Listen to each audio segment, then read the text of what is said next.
इतिहास के पन्नों से जब खून टपकता है तो एक नाम सबसे गहरा उभरता है, अलाउद्दीन खिलजी। वो कोई राजा नहीं, एक चलता फिरता अकाल था जिसे न खुदा का खौफ था न इंसानियत से सरोकार।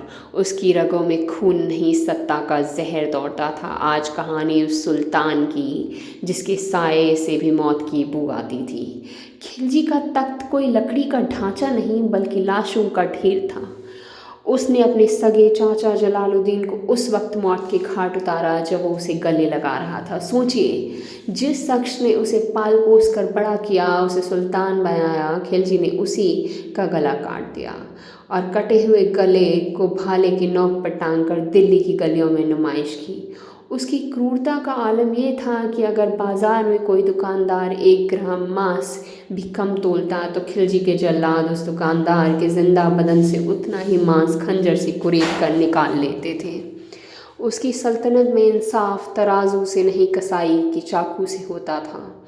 खिलजी की मोहब्बत इश्क नहीं, एक खूनी सनक थी। चित्तौड़ की रानी पद्मिनी को पाने की उसकी हवस ने हजारों औरतों को जौहर की आग में कूदने पर मजबूर कर दिया। वो प्यार नहीं करता था, वो शिकार करता था। उसने मिट्टी के एक एक कण को खून से नहला दिया, सिर्फ एक ऐसी चीज़ के लिए जो उसकी कभी थी ही नहीं। और फिर बात आती है मलिक काफूर के एक गुलाम जिसे खिलजी ने खिलौने की तरह खरीदा और फिर उसे अपनी वासना और ताकत का जरिया बना लिया।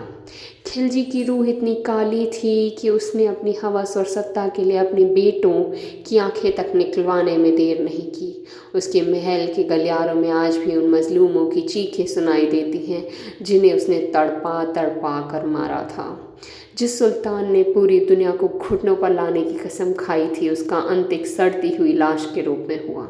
उसे अपनों ने ही जहर दिया और जिस मलिक काफूर से उसने मोहब्बत की, उसी ने उसके साम्राज्य की धज्जियां उड़ा दी। खिलजी मर गया, लेकिन उसका नाम आज भी गाली की तरह इतिहास में दर्ज है।